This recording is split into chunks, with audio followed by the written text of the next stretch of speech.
Salut à tous, le maître mot pour ce soir c'est déception. Au-delà d'avoir perdu le match, le simple fait d'avoir cédé la première place la dernière journée dans les dernières minutes de la phase de poule, c'est tout simplement frustrant. Dans le match en lui-même, l'OM n'a quasiment pas existé, surtout en première période. On s'est fait bouffer au milieu de terrain. Asdin Ounahi inexistant, aux abonnés absents. Jordan Vertou qui nous a habitués à un meilleur rendement lors de ces dernières semaines.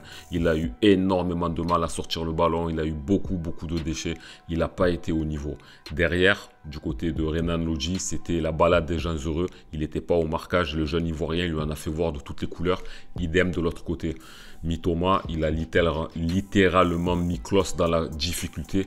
Et c'était un miracle qu'on n'ait pas pris de but. Parce que les Anglais se sont procurés vraiment pas mal d'occasions. Mais ils ont mis des tirs très faibles, des tirs pas cadrés ou tout simplement trop écrasés. Et c'était un miracle qu'on retourne au vestiaire avec le 0-0. En première mi-temps, encore une fois, Aubameyang, il a essayé de décrocher. Il était obligé de redescendre pour toucher quelques ballons.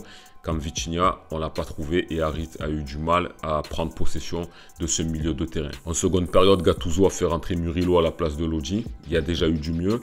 Sur sa première incursion dans le cas adverse, il a donné un bon ballon à Amin Harit qui a fait un bel enchaînement et malheureusement qui a tiré sur le poteau. Ça aurait pu être le tournant du match parce qu'à ce moment-là, on aurait pu mener 1-0, mais l'OM n'a pas réussi. Les Anglais, ils ont vraiment attaqué. Ça a été un milieu de terrain très costaud. Et sur les ailes, ils ont été très bons. Et ce qui devait arriver, arriva. Malheureusement, Joao Pedro, il a été fantastique sur son action, il a cassé la cage, rien que sur son crochet, il a éliminé 2 joueurs, il a marqué. Donc voilà, dans des matchs comme ça, quand tu n'arrives pas à trouver tes attaquants, que tu n'arrives pas à remonter le ballon, que les milieux de terrain ne prennent pas conscience que l'on doit vraiment sortir de la coquille et qu'on doit être beaucoup plus précis parce qu'il faut donner des bons ballons, parce qu'à chaque fois qu'on ressortait, franchement, je trouve que dans ce match, il n'y avait que Balerdi et Lopez qui ressortaient bien le ballon.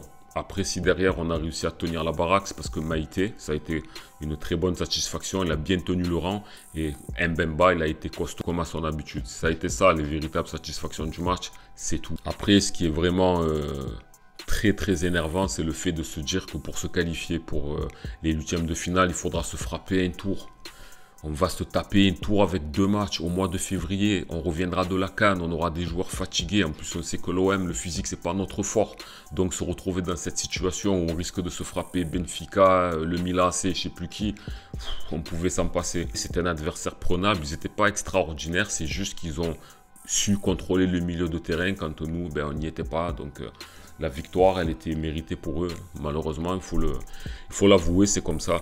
Il faudra que cette rencontre ne brise pas notre élan en championnat, qu'on continue quand même à garder confiance et qu'on se remette en selle et vite fait, bien fait face à Clermont. Il va falloir au stade Vélodrome repartir de l'avant et montrer que c'était un accident de parcours et qu'au mois de février, on saura se qualifier pour le tour suivant. Là, on se rend compte que dès qu'il y a de l'adversité en face, et ouais, c'est pas Lorient, c'est pas Rennes et Lyon qui sont en crise. Là, on est face à une équipe européenne. Là, le 3-5-2, on se rend compte qu'il y a plus de difficultés.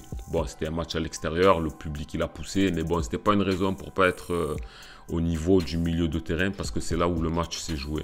Donc on prend notre frustration, on l'avale, c'est dur à passer mais c'est comme ça, on ne peut pas gagner tous les matchs. Il va falloir se remettre en selle et enchaîner direct.